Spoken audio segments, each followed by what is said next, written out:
I hope that I'm audible. I am going to wait for 1 minute and I'm going to start.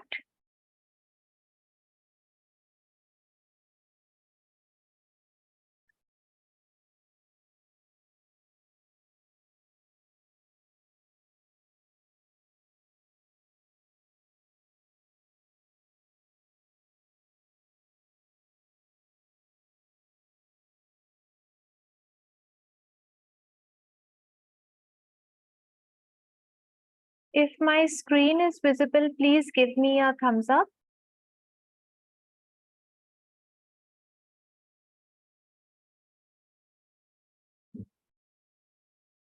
Okay.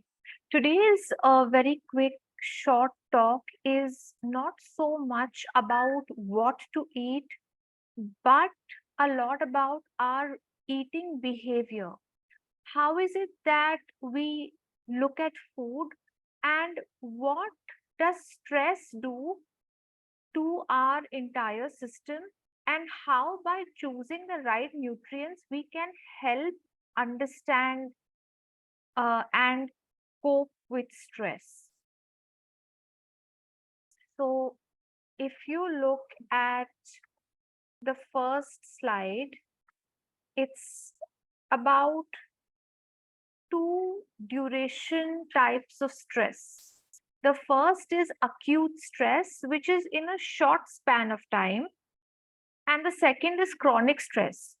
So, just to explain very briefly, acute stress is when you have a job interview or you have an exam. It's there for a short span. When the exam is over, the stress is over. When the interview is over, your stress is over. And chronic stress is stress that goes on for a long duration. Somebody is going through a divorce, for example, it's chronic stress. It doesn't get over in 1 day or 2 days or 5 days. There's a death in the family, you cope with the stress for a long period of time. It is not that, you'll open your eyes the next morning and you're okay. If you look at the next slide, it clearly shows you that healthy eating does not get rid of stress in your life, but how you respond to stress, that is something that it governs. Okay, now look at these little circles. They are all like a chain reaction and it's unending. If I'm going through some stress, I'll drink maybe too much of coffee. Somebody else will drink too much of alcohol. Somebody else will have too much of coffee. Somebody else will have too much of tea. Somebody else will have lots of chocolate. We all have our different poison. Okay. Too much of coffee or some drink or some chocolate again leads to mindless munching. I am not planning my meals. I see a packet of chips lying on my colleague's desk. I reach out and I eat it. I see an ice cream tub in the freezer. I'm going to pull it out and I'm going to eat it. Then somebody will comment, you're looking a little rounded. Have you gained weight? And when somebody tells me that, I don't like it. And I start following some crash diet where I want to quickly drop the weight. I may forget to drink water if I'm chronically stressed. I am feeling that my mouth is getting dry, my lips are cracking, I am having a burning sensation while passing urine, but I still cannot, because of the stress, manage to remember to drink water. Or even if the bottle is lying next to me, it takes too much of an effort to drink 8 glasses or 10 glasses of water. If I don't plan my meals because of stress, I'm going to just Swiggy and Zomato, do something, call for it. Or again, I'm going to reach out for something that is not planned, something that is junk. When I have something junky, I'm going to have it at odd hours and I will skip my main meals. And then again, I'll feel hungry at 12 o'clock in the night and again go to the fridge. And again, the cycle will continue. So, just to explain that stress impairs our judgment when it comes to choosing food, when it comes to eating food, when it comes to choosing the types of drinks we want to have. And this leads to absolute havoc in our bodies. I'm not going to get into the technicalities of this particular slide, What I am going to help you to understand is your brain is directly connected to your gut, which is the gastrointestinal tract. So, what happens is that we feel worried to enter the examination hall in our head. It's a fear we feel in our head, but we get cramps in our stomach. It's happened to all of us. You know, the whole phrase of falling in love, when you see your loved one, you start getting butterflies in your stomach. You're looking at the person, but you're getting butterflies in your stomach. What does that show us? That your brain and your gut are absolutely connected to each other. Today, research has shown us that the brain and the gut are connected through the vagus nerve. So, whatever happens in the head, you will see a reaction in the stomach, which is why a lot of times we also must be feeling a little nauseous, a little, there are some people who get nervous, they get diarrhea, they have to use the washroom again and again. All this is happening because the gut and the brain are connected. Okay, now when it comes to emotions and eating, the whole seminar is about understanding each one's eating pattern. My eating pattern will be different from yours. This whole seminar is about looking inward, about the kind of eating pattern you have. Okay. Now we need to understand one thing, that food is fuel. It is like the petrol for your car. Food is nothing that is other than fuel. It is not something that should give you pleasure to the point where it becomes a poison. Food has to only be respected because it is fuel and it performs functions in our body. But what we do and the way we have always looked at food is comfort. You're feeling sad, okay, let me go and grab some, comfort food. Somebody is getting married, with the card you will get a box of chocolates or mithai. You've come first in an exam, you're treated to an ice cream. We have associated different emotions with different types of food. Usually these foods are high in sugar and high in fat, as a result of which, when we are stressed, when we are upset, we will always reach out to these so-called quote unquote comfort foods. Okay, you have to understand, I'm going to show you a very powerful visual here. There's this lady who's obviously very stressed out, and she says a candy bar would make me feel better. Okay, what does this mean? That I'm not eating because I'm hungry. I am trying to bring some peace and comfort to my situation. But is it worth eating something that is sugary or something that is wrong to make you emotionally feel better? Is something that we will understand in the next 4-5 slides. Again, this is a vicious circle. You are stressed out. You are reaching out for foods which are high in sugar, high in fat. You're not going to eat roti, sabzi, and dal chawal when you're stressed. You will, grab something that is going to give you some kind of gratification, either meetha or something that is like a burger or a pizza or something like that. Okay. Then again, because you are emotionally eating, you are making poor food choices, which in turn adds to more stress. Why it adds to stress, I'll tell you in the next couple of slides. I'm saying slices because I'm thinking of pizza. Okay, so stress, emotional eating, poor food choices, more stress, again poor food choices, and it goes on and on and on. This slide is the crux of this seminar. If you want, please take a screenshot and ask yourself all these things. How do you know that when you are hungry for something, you're actually hungry physiologically, or this is some kind of emotional hunger or some emotion, and you're using food to fill this void? Okay, signs of being emotionally hungry for a particular food. Number one, its onset is sudden. You have eaten your lunch or you have eaten your dinner. It's not like your tummy is empty, but suddenly you want to reach out for something like a cake or whatever. It's sudden. Whereas physiological hunger occurs gradually. That means if I've eaten my breakfast at 9 o'clock in the morning, I will not get hungry suddenly at 10 o'clock. No. I will start getting hungry around 11, 11:30, 12, but my lunch is due at 2 o'clock. So I will have an apple and I'll hope that, okay, I can pull along till 2 o'clock. So that is the first difference between emotional hunger and physiological hunger. Again, in emotional hunger, you are craving for a specific food. I want a candy bar, like that lady said. I am thinking of pizza right now. So, yeah, I want pizza. If you tell me that, okay, Sonam, I'm giving you dal chawal, I'll say, no, I'm not feeling hungry. I want only pizza. So, if you want a particular type of food or drink, that means that you are eating to fill in a void. But if you're actually hungry, then your stomach is empty and it is open to options. So if my mom tells me that, okay, there is dal chawal or there is roti and dal and I can cut up a salad for you, I'm okay. I will make the choice logically. Again, signs of emotional hunger. The third one, you need instant satisfaction, instant gratification. You cannot wait, but your hunger can wait. If my lunch is due at 2 and my patient logs in at 2 o'clock, I can delay it for 20 minutes. I can say, okay, let me finish off with the patient. So hunger can wait, but this kind of emotional craving for a particular food cannot wait. Okay. Now, the fourth point here,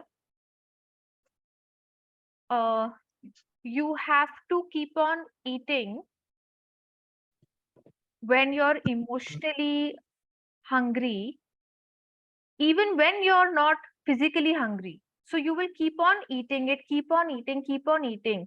When they are showing you a breakup of somebody on Netflix, you're watching it, you will see a girl who is crying with surrounded by tissue box and some ice cream or some pretzels or some chips. So you can actually understand that this person is not hungry, but she's stuffing herself. But when you are physiologically hungry, what you're going to do is you will stop eating when you are full. Okay. And the last point, after you've had your whole binge episode of emotional eating, you will feel guilty that, oh God, I should not have eaten so much. What did I do? But when you eat to fill your tummy, physiological hunger, it's absolutely, fine. And it does not leave you with any guilt. You don't even think of it. I'm going to stop at this point for 30 seconds. If there is somebody who's not understood something, please ask me. I'm going to wait. Otherwise, I will continue. Anybody wants me to repeat something?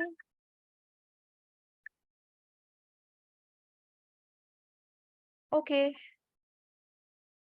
Now, if you look at this, this is more of a hormonal effect of stress on our system. So the first response when you're faced with any kind of stress is that you get into a zone which is called as fight or it is called as flight. So either you fight with the stress or you run away. Flight means to run away. And in both cases, the first reaction is that you stop feeling hungry. It shuts down your appetite for a couple of hours. You hear something about someone that something has gone wrong. You will not feel like eating because you're faced with a stress. Okay. But now what happens if the acute stress becomes chronic stress? That means it persists for a long period of time. What is going to happen is your motivation to eat and your appetite, because of the cortisol, it's a type of a hormone that gets released, and you will want to eat and you will want to do all of these things. And most often, we looked at the slides, we it said poor food choices. It's because we choose things which are high in fat and in sugar. And then let's understand why that is toxic for our health. When we are eating high amount of sugar, everybody knows that more insulin will be secreted to cope up with the high sugary food. Now, this combination of high cortisol because of stress and high insulin because of eating lots of sugary food, that will result in abdominal obesity. You see a person who is thin but has a layer of fat around the stomach. It's very, very famous. We call it the Indian phenotype, where we can actually see the skinny fat. The skinny person also has a layer of fat around the stomach. You can always tell that they are stressed. You can always tell that something is wrong. Now, how can chronic stress make you fat?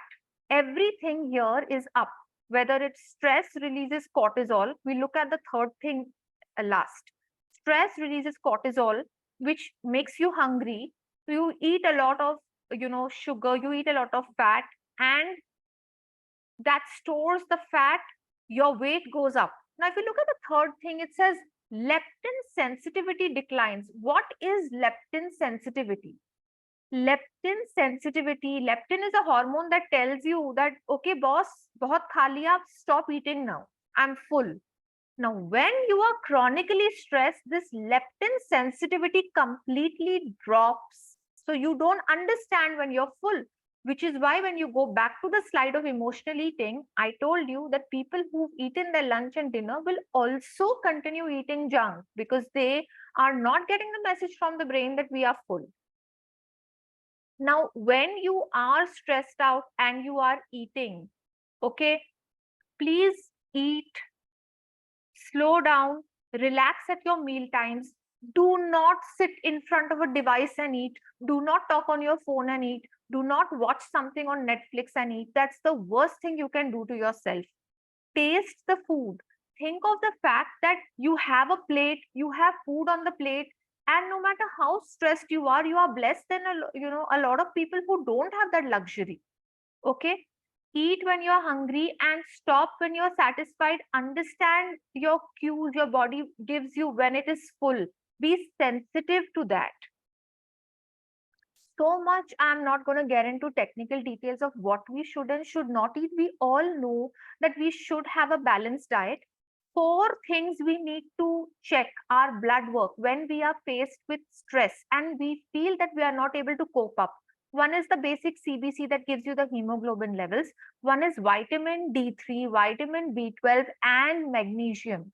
So, what happens is that when these counts are low, our ability to cope with stress as it is low. So, if these are low, please ask your doctor for supplements. Plus, make sure that you are having good amount of dark green leafy vegetables, you are having good amount of nuts and seeds, which are very good sources of magnesium. Make sure that you're also having good sources of potassium, assuming it's not high in your renal profile, good amount of beta carotene, vitamin C, all of these things. Like I said, green leafy vegetables are fabulous. Nuts are excellent because they contain a lot of trace minerals. Fish, seafood is very good. All types of seeds are excellent. I'm not going to go so much into, like I said, because if you eat a balanced diet, you will be able to cope well with stress. So I'm not getting into that nitty gritty. I do want to draw your attention to the fact that caffeine will make your stress worse, especially if you know that you are a poor metabolizer of caffeine. How do you know this? Either you do a genetic test that tells you you're a poor metabolizer, or whenever you have coffee or anything that contains caffeine, you will see your heart is racing. Instead of feeling better, you will feel worse, you will feel bloated. That means you're not a good metabolizer of caffeine. Keep it away from yourself. And remember one thing, when you feel better after eating a chocolate or after eating something that is very, sugary, that means you've got a spike, a sugar spike in your brain. So it goes up and then it comes crashing down and you feel worse. So do not think that a chocolate will make you feel better after a certain number of minutes. It will not do that. And last but not the least, de-stress with exercise, because when you do exercise your body releases endorphins, which are chemicals that make you feel happy. And with this I have finished whatever I have wanted to say. Please feel free to unmute and ask me questions. So, Sonam, can I ask a question? Please go ahead. About this caffeine, like if you're used to having 2 to 3 cups in a day, Right. so should you cut it down or Okay, is it so okay? okay, what I suggest is you should first look at your CBC and make sure that your hemoglobin is not low, because too much of caffeine does not allow the iron to be absorbed the way we want it to. I would say if you are somebody who's having 3 cups of coffee, cut it down to two. If you're having two, cut it down to one and replace with some other beverage that will give you some benefits. Okay, I got it. Thank you. You're welcome. Sonam, can I ask a question? Yes, please. Yeah, Sonam, they say that, before you work out, like 20, 30 minutes before your Yes, you workouts should or have a after your coffee shot. workout, yeah, Yeah. you should have a coffee shop, black coffee. So it increases Right. the metabolism. So is that okay? Is that good? So you have to see how you feel after having the coffee shot. Do you feel good?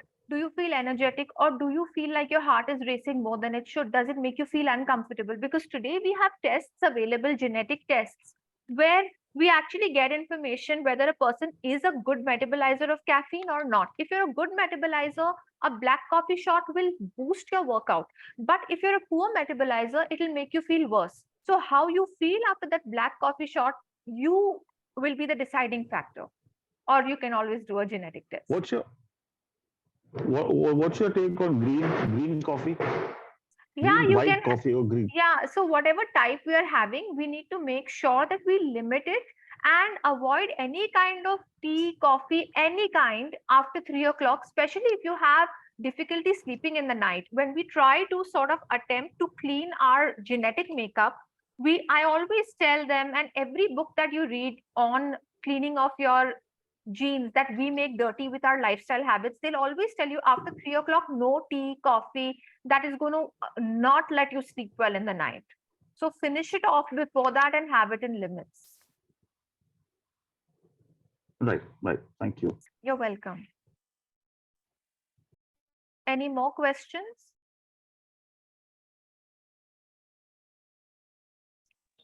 Can I Sometimes, ask you one yes, question? yes, sure. Apart from tea and coffee, what else should be avoided so that we get good sleep if we get anxiety? Like Okay, it shouldn't so disturb our sleep. any kind of sugar consumption, chocolates, all of these things, sometimes even if your food is not getting digested well, some people can't digest dals, for example, and you have a lot for dinner, you are going to be uncomfortable. Any heavy meal that is, generally going to disturb. Sometimes alcohol also disrupts certain stages in our sleep. So all these things are things we should avoid for good sleep. Thank Hi, you. Sona. Welcome. You're Hi, welcome. Sona. Hi, How are you? I'm very good, ma'am. I have one question. Sure, Even sure. if I drink tea at night, I get proper sleep. How is that possible? Ma'am, you're very lucky. I sleep properly. You're very lucky. But yeah, this is, we can't My generalize. hemoglobin is less than normal. It's 11. Recently only I checked Right. it. Okay. A few days back, only 3-4 Right. days back. So, ma'am, it It will is help cutting down on the tea close to meal time, especially if you're saying you're having it in the night, you're possibly having close to yeah, dinner. yeah. And the kind of absorption from the food of iron may not be happening. Stop it for a couple of weeks, 3, 4 weeks. Do a CBC and Okay. see how you feel. What is my problem is after having a meal, if I take a cup of tea, I feel the meal is complete. So Oh, should ma'am, I no, avoid it? definitely you must, because you're not letting the iron get absorbed from the food that you're Achha. eating. And considering that you already have low hemoglobin, you should just Yes, stop yes, it. I It will have low. definitely help you. So how should I go about it? I should just stop it or make it, Ma'am, what you cut it can, down. don't have any tea and coffee immediately after lunch and dinner. Okay, That's not going to okay, help at all, especially okay, because anemia is present. okay. So anything hot I can have Yeah, you can herbal have tea like or something. lemongrass or something, Kada, adrak or adrak Yeah, ka that will kada work. and all I'll that. share some So recipes after I the. need some, yeah, I make, I drink, but I don't drink after the meals. I drink it at night before sleeping. And after the dinner and lunch, I have the habit of drinking tea. So, So we need to which I change wanted that. to, You definitely need to I have change to that. change. So my And hemoglobin will become all right if I I hope it, change it? I think so. We can Okay, definitely try it, ma'am. okay, thank you so much. Welcome, ma'am. Yeah. Any more questions, or is it time to say good night? One last question, Sonam. If I'm Sure. used to having a piece of chocolate after lunch or dinner. Or, so what can I replace it with so that, Okay. the craving goes? Have a couple of reasons, but first find out why is it that you're craving. Are you deficient in B12 or any other B group vitamins? Make sure your diet is balanced, because most often a food craving after a meal points to the deficiency of B group of vitamins. Oh, okay. So Yeah. I'll find that out. All Yeah, right. even soft is a very good option, not the one you get in the market with like sugar and stuff, but regular soft. Okay. Okay. Okay. Fine. Thanks. You're Thanks, Sonam. welcome. So I think we can say bye-bye since we don't have questions today. Bye, Sonam. Okay, Good night. bye. Good Bye. night. Bye Thank bye, you. Sonam. Thank you. Thank you Thank very you. Thank much. you so Thank you. much for your Bye. information. Bye-bye. Thanks a Bye. ton. You're welcome. Bye. Thank you. You're Bye. welcome. Bye. Bye.